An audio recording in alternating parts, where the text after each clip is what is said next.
पिछले क्लास में हमने बात किया था वास्तविक संख्या को बांटे थे कुछ और बोले थे कुछ और बांटना है। वास्तविक संख्या को बांटे थे पूर्णांक में और दशमलव में। पूर्णांक और दशमलव। इसके बाद दशमलव वाले पार्ट को हम पूरा करवा चुके थे। हमको बांटना था पूर्णांक वाले पार्ट को। पूर्णांक वाले यानी कि इंटीजर को, फिर इंटीजर को कई भागों में बांटना था। तो इंटीजर को सबसे पहले बांटे थे हम ऋणात्मक में और ऋणात्मक में, दूसरा बांटे थे ऋणात्मक में और धनात्मक में, तीसरा हम बांटते हैं ऋणात्मक संख्या को। देखो ध्यान से देखना, ऋणात्मक संख्या में क्या क्या हो सकता है। ऋणात्मक संख्या क्या क्या हो सकता है, डॉट डॉट डॉट डॉट -3 -2 -1। इसके बाद आप देख सकते हैं कि एक के बाद क्या था, जीरो था, जीरो के बाद एक था, एक के बाद दो था, दो के बाद तीन, ऐसे ही डॉट डॉट करने एक ऐसे था। तो इन संख्या को जैसे ही जीरो मिलेगा एक तरफ, तो इस संख्या को हम कहते हैं पूर्ण संख्या। क्या कहते हैं, पूर्ण संख्या। पूर्ण संख्या यानी whole, WHOL, whole number. Whole number की शुरुआत जो होती है जीरो से होती है। कितने से होती है, जीरो से। लेकिन इसी को जैसे ही हम दो भागों में फिर बांटेंगे तो ये क्या बन जाएगा, ये जीरो अलग हो जाएगा और इसमें 1 2 3 4 डॉट आगे बढ़ता चला जाएगा। तो आप इसको हम बतलाए थे न्यूट्रल यानी कि उदासीन, आपको याद होगा। लेकिन 1 2 3 4 ये क्या है, पूर्ण प्राकृत संख्या है। क्या है, प्राकृत संख्या। यानी कि गिनती की संख्या को हम किस नाम से जानेंगे, प्राकृत संख्या के नाम से जानेंगे। हम इसको किस नाम से जानेंगे, प्राकृत संख्या के नाम से।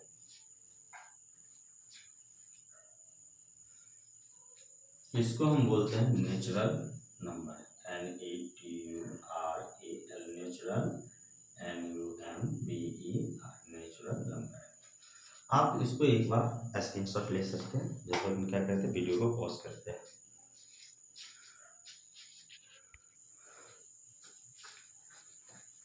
आपने इनको क्या किया होगा, स्क्रीनशॉट पूरी तरह ले लिया होगा।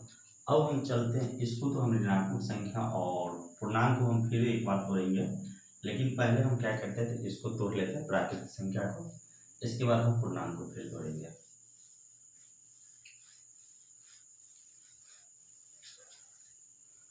प्राकृतिक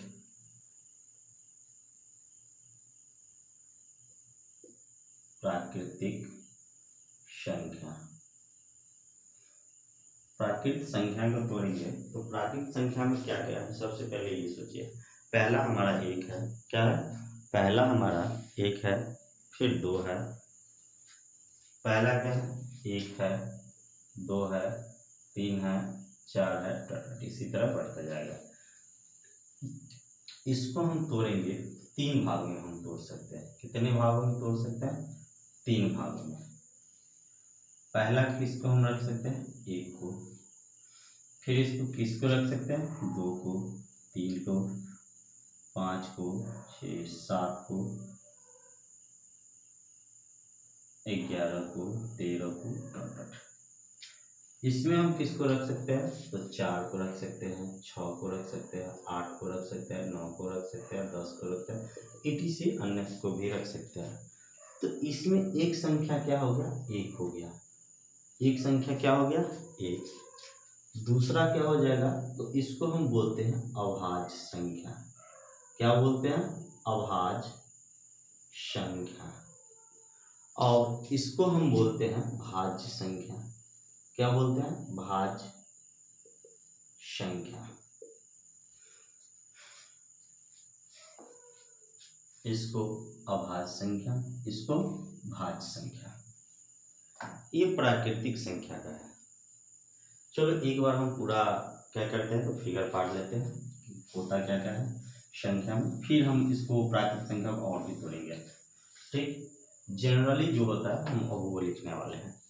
पहले लिखे थे वास्तविक संख्या, वास्तविक संख्या। वास्तविक संख्या के दो बेटे थे, एक पूर्णांक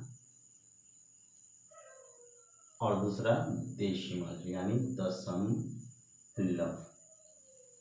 दशमलव वाले पार्ट में था शांत और अशांत। क्या था?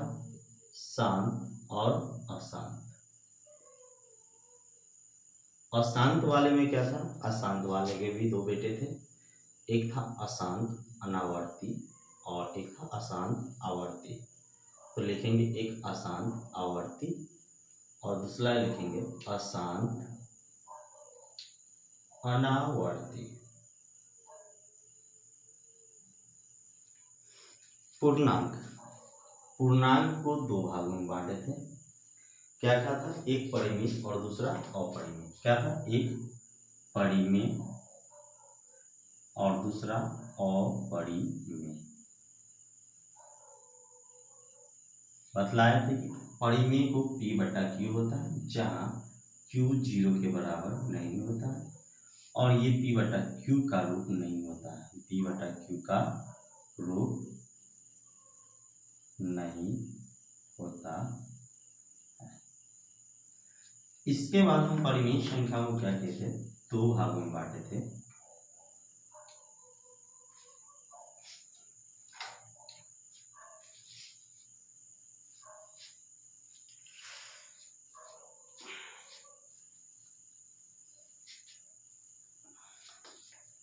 परिमेय संख्या को दो भागों में बांटे थे। क्या था वो?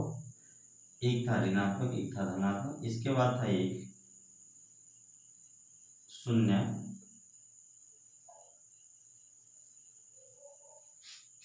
और एक था, ये क्या था? परिमेय शून्य और प्राकृत संख्या। सॉरी, एक मिनट माइनस कर रहा है, एक मिनट दोस्त, मिस्टेक यहाँ हो गया कि वास्तविक संख्या को बांटे थे तो थे, लेकिन पहले बांटना था परिमेय और अपरिमेय। तो परिमेय और अपरिमेय बतलाए थे, बांटे नहीं थे। तो ये हो गया परिमेय और परिमेय संख्या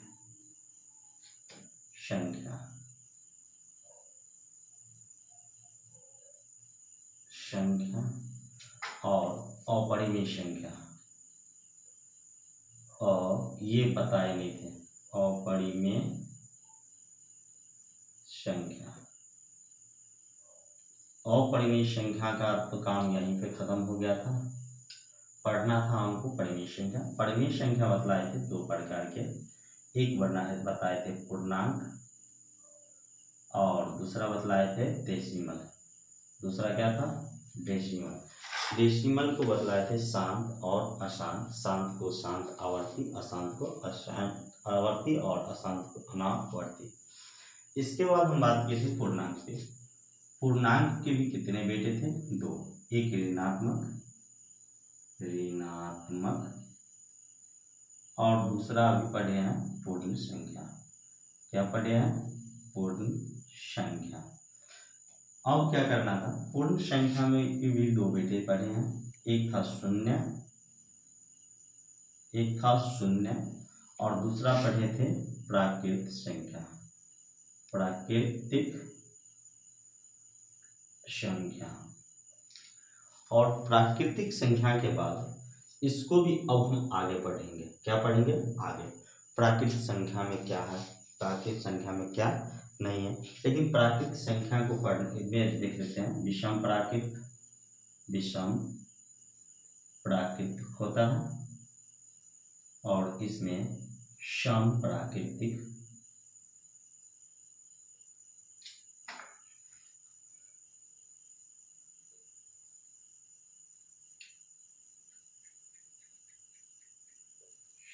प्राकृतिक और विषम प्राकृतिक।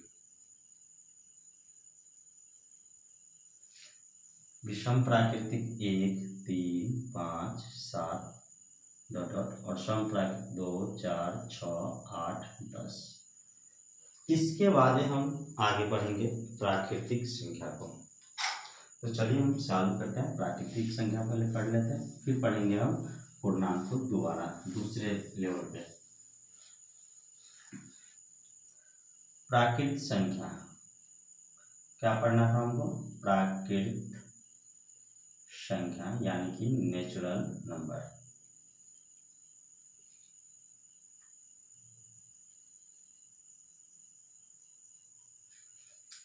नेचुरल नंबर अभी पढ़े हैं। नेचुरल नंबर क्या क्या होता है? तो 1, 2, 3, 4 आगे बढ़ता जाता है अनइनफिनिटी तक। इसको अगर दो भागों में बांटो आप लोग तो देखो क्या क्या बढ़ सकता है। तो देख सकते हो 1, 2, 3, 4, 5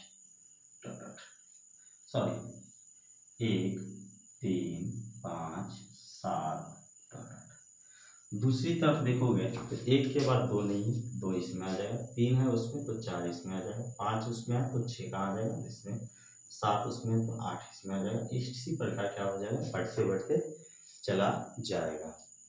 तो अब बतलाओ ये क्या हो गया? इसको बोलते हैं हम विषम संख्या, इसको बोलते हैं सम संख्या।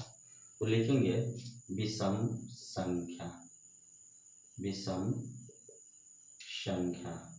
इसको बोलेंगे सम संख्या। लेकिन यहाँ पे कुछ कंफ्यूजन होगा क्योंकि ये तो हम बचपन से पढ़ते आए हैं। तो ये हो गया विषम प्राकृत संख्या, इसको हम बोलेंगे विषम संख्या नहीं, विषम प्राकृत संख्या। इसका ओरिजिनल नाम ये होता है। और इसको हम बोले हैं सम संख्या, तो इसका ओरिजिनल नाम होता है सम प्राकृत संख्या। क्या होता है? सम प्राकृत संख्या।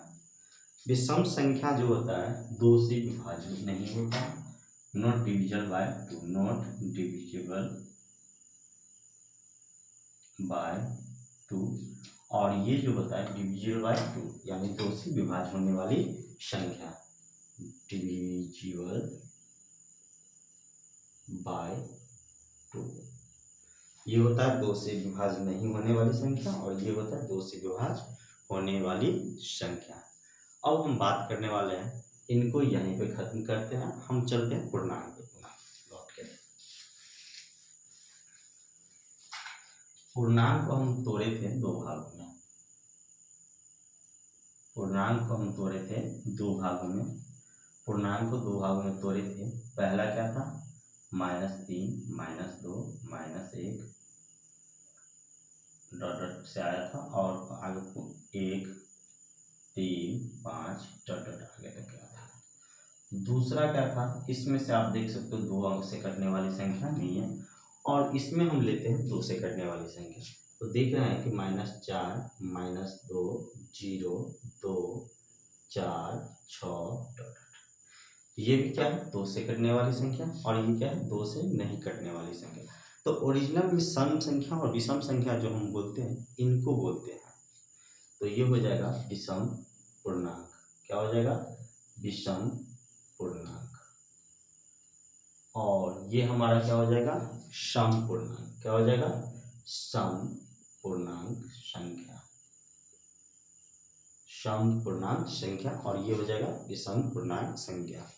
ये जो होता है 2 से विभाज्य नहीं होता और ये जो होता है 2 से विभाज्य होता है। तो इसमें भी यही होगा जो सम प्राकृत संख्या में और विषम प्राकृत संख्या में था, not divisible by 2, divisible by 2 यानी 2 से विभाज्य नहीं होने वाली संख्या को हम क्या कहेंगे?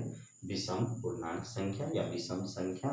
और डिविजिबल बाय 2 जो होगा इसको भी हम बोलेंगे, अगर पूर्णांक में रहेगा तो डिविजिबल बाय 2 को बोलेंगे कि पूर्णांक, सम पूर्णांक संख्या। और अगर नेचुरल नंबर में रहेगा तो लिखेंगे सम प्राकृत संख्या।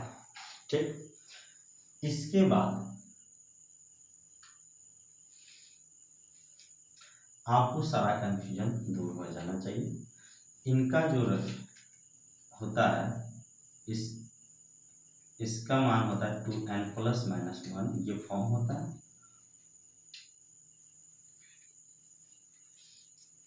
और इसका फॉर्म जो होता है 2n,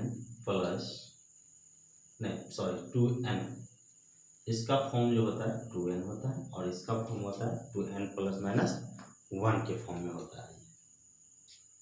ठीक, अगर यहाँ तक समझ में आ गया तो हम फिर आगे क्या करते हैं, बढ़ते हैं। आगे बढ़ते हैं हम कुछ मेन टॉपिक पे, जिसमें हमको अभी छूट चुका है भाज्य और अभाज्य। भाज्य संख्या पे बात करते हैं पहले, भाज्य संख्या, और फिर बात करते हैं अभाज्य संख्या पे, अभाज्य संख्या पे। भाज्य संख्या किसको कहते हैं और अभाज्य संख्या किसको कहते हैं? तो वैसी संख्या जिसका केवल 2 गुणनखंड हो वह संख्या भाज्य संख्या कहलाएगा, और वैसी संख्या जिसका 2 से अधिक गुणनखंड हो क्या कहलाएगा, अभाज्य संख्या।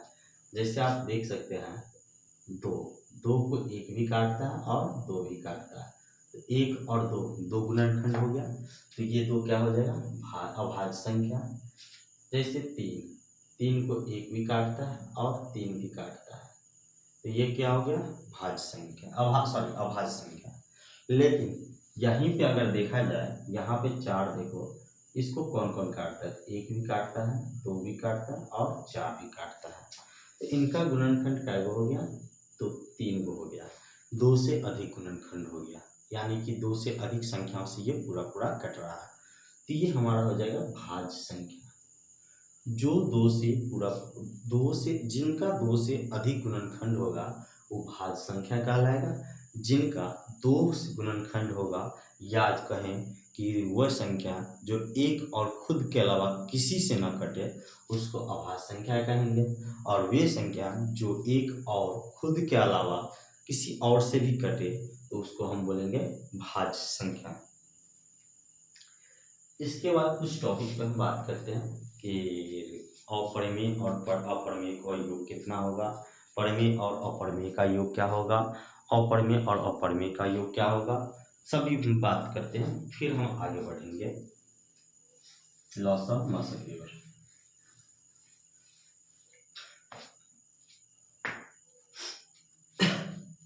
देखो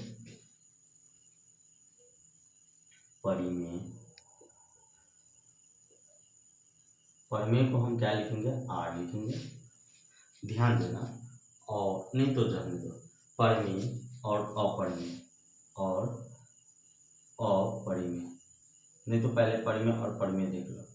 परिमेय और परिमेय संख्या को जोड़ेंगे तो क्या मिलेगा, तो परिमेय और परिमेय को जोड़ेंगे, 2 + 3 कितना मिलेगा हमको, 5, और 5 क्या है, परिमेय संख्या, कितना है, 5 परिमेय संख्या है, तो लिखेंगे परिमेय, ऑलवेज परिमेय, सदैव, सदैव क्या मिलेगा, परिमेय मिलेगा।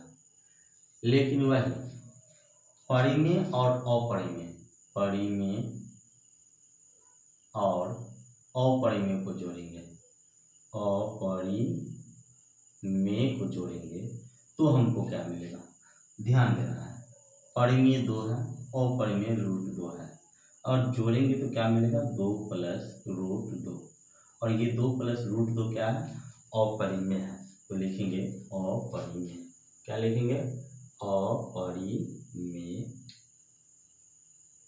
सदैव, ये हमेशा मिलेगा। लेकिन यहीं पे चेंज हो जाता है, क्या चेंज होता है, तो ध्यान देना कि परिमेय माइनस परिमेय करेंगे, परिमेय में से परिमेय को ही घटाएंगे तो क्या मिलेगा, तो देखो 4 में से 3 को घटाए 1 मिला, 1 क्या है, परिमेय संख्या, तो लिखेंगे परिमेय संख्या, सदैव, ये भी क्या होगा, सदैव होगा, ऑलवेज। लेकिन यहाँ ध्यान देना, अब यहाँ कंफ्यूजन होगा कि अपरिमेय में से अपरिमेय को घटाएंगे, अपरिमेय से अपरिमेय को तो क्या होगा? तो आप बोलोगे या तो परिमेय या तो अपरिमेय, यहाँ दोनों कंडीशन बन सकता है। यहाँ क्या होगा? दोनों कंडीशन बनेगा। दोनों कंडीशन का कहने का मतलब क्या हुआ? तो देखो, √5 से √2 को घटाते हैं तो √5 माइनस √2 आता है, जो कि ये क्या है? अपरिमेय है। तो यहाँ पे अपरिमेय होगा। लेकिन यहाँ पे √2 प्लस √3 माइनस 2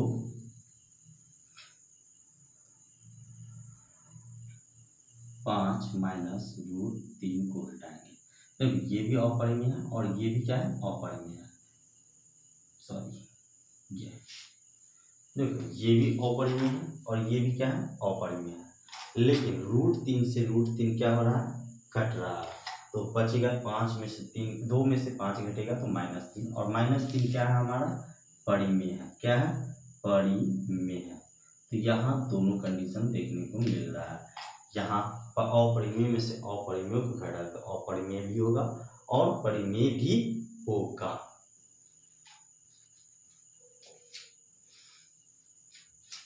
ये जोड़ का हो गया, अब और घटाव का हो गया। अब चलते हैं गुना और भाग पे। गुना, परिमेय को देखो, परिमेय को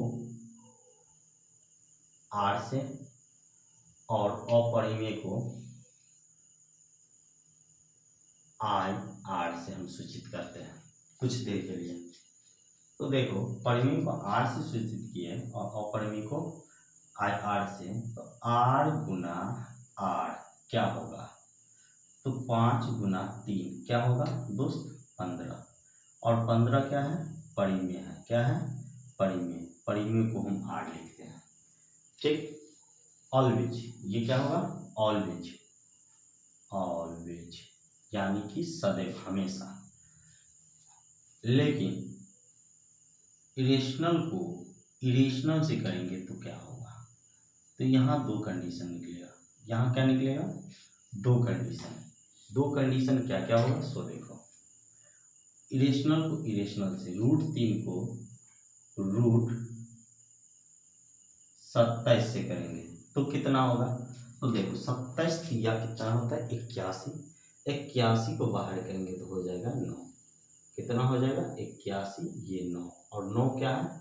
रियल नंबर है। क्या है? रियल नंबर यानी कि परिमेय संख्या है। लेकिन यही इरेशनल को इरेशनल से करते हैं, √3 को √5 से करते हैं, तो हमारा होता है √3 गुना 5 यानी √15। लेकिन ये क्या है? इरेशनल नंबर है। क्या है? ये इरेशनल नंबर है। यहाँ पे दो कंडीशन देगा, लेकिन वही ये रियल और इरेशनल की बात हो गया, अपरिमेय और परिमेय की बात। लेकिन परिमेय और अपरिमेय की बात करें, तो क्या होगा? तो परिमेय और अपरिमेय 5 गुना √3 कितना होगा? 5 √3। तो ये क्या हो जाएगा? अपरिमेय, इरेशनल। क्या हो जाएगा? इरेशनल, लेकिन यानी कि अपरिमेय। लेकिन 0 गुना √5, 0 को किसी भी संख्या से गुना करते हैं तो ये क्या होता है? 0 देता है। और 0 क्या है? ये परिमेय संख्या है, क्योंकि 0 को हम क्या लिख सकते हैं? 0/1, 0/2, 0/3, कुछ भी हम बटा में लिख सकते हैं। ठीक ना? तो ये 0 के बटा में कुछ भी हो तो ये हमारा परिमेय है और जिसको हम परिमेय कहते हैं। तो इसीलिए 0 गुने 5 ये क्या होगा? परिमेय होगा। यानी आप देख सकते हैं, परिमेय को परिमेय से गुना करेंगे तो ऑलवेज परिमेय होगा, अपरिमेय को अपरिमेय से गुना करेंगे तो दो कंडीशन मिलेगा, परिमेय भी और अपरिमेय भी। लेकिन परिमेय को अपरिमेय से गुना करेंगे तो यहाँ पे भी दो कंडीशन होगा, एक परिमेय भी होगा और एक अपरिमेय भी मिलेगा हमको। अब चलते हैं भाग पे।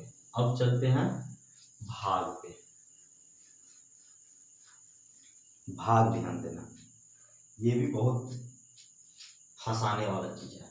देखो परिमेय को परिमेय से भाग देते हैं तो हमको क्या मिलता है, हमको परिमेय मिलता है। क्यों परिमेय मिलता है तो सो ध्यान दो, 5/3 करेंगे तो ये हमारा 5/3 ही है, 5/3 ही है।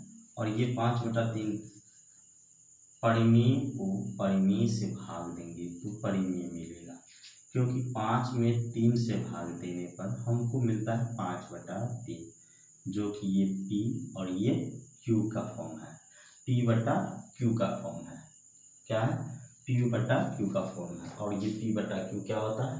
तो परिमेय संख्या होता है। लेकिन परिमेय संख्या को अपरिमेय संख्या से भाग देंगे, जैसे कि 5 को भाग देंगे √3 से तो हमारा होगा 5/√3। और जैसे ही रूट के अंदर में कोई संख्या आता है तो ये संख्या कहलाती है अपरिमेय, यानी कि अपरिमेय। क्या होगा? अपरिमेय। लेकिन वहीं पे अपरिमेय में अपरिमेय से भाग देते हैं तो यहाँ 2 कंडीशन बनता है। यहाँ क्या कंडीशन बनता है? 2 कंडीशन। कितना कंडीशन? देखो √3 को भाग देंगे √2 से तो हो जाएगा √3/√2। इस कंडीशन में हमको मिलेगा अपरिमेय। लेकिन √3 को भाग देंगे 2√3 से, ये भी तो दोनों क्या है? अपरिमेय है। और इन दोनों अपरिमेय का मतलब हुआ √3/2√3, √3 से √3 कट जाएगा 1/2 और ये हो गया परिमेय संख्या। लेकिन इसका एक कंडीशन और है। एक कंडीशन है कि जब हम अपरिमेय में परिमेय से भाग देते हैं तो यहाँ होता है अपरिमेय, ऑलवेज अपरिमेय, ऑलवेज हमेशा, ऑलवेज हमेशा अपरिमेय होता है एक्सेप्ट EXCEPT, एक्सेप्ट शून्य, 0 को छोड़ के। क्यों? क्योंकि कुछ भी बट्टा √5/0 करेंगे तो ये डिफाइंड ही नहीं है, नॉट डिफाइंड। क्या होगा? Not defined. इसीलिए 0 को छोड़ के किसी भी रियल संख्या यानी कि परिमेय संख्या से हम भाग देते हैं तो हमको अपरिमेय निकलता है। अपरिमेय में अपरिमेय से भाग देते हैं तो अपरिमेय और परिमेय दोनों निकलता है। परिमेय में अपरिमेय से भाग देते हैं हमेशा अपरिमेय निकलता है, और परिमेय से परिमेय में भाग देते हैं हमेशा परिमेय संख्या निकलता है।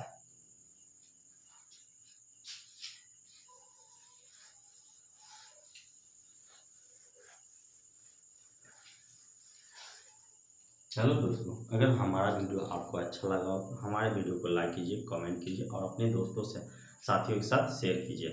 तब हम आपको क्या करेंगे, कल के अगले क्लास में आपको लॉसा और मौसा खूब डिटेल्स में चलेंगे और इसकी कुछ क्वेश्चन भी लेते चलेंगे, इनके ऊपर कुछ क्वेश्चन भी लेते चलेंगे।